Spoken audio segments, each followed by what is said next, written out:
respect to the office of the President, Vice President. You may not like her presence here, but you have to respect the office of the Vice President because that is guided by the tradition. That is in line with that tradition.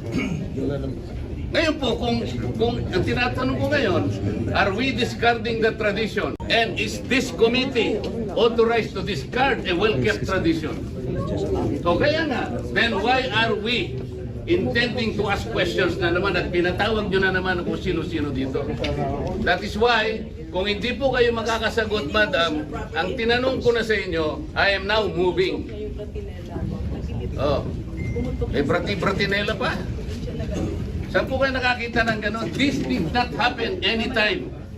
Respect to the office of the President, Vice President. You may not like her presence here, but you have to respect the office of the Vice President because that is guided by the tradition. That is in line with that tradition.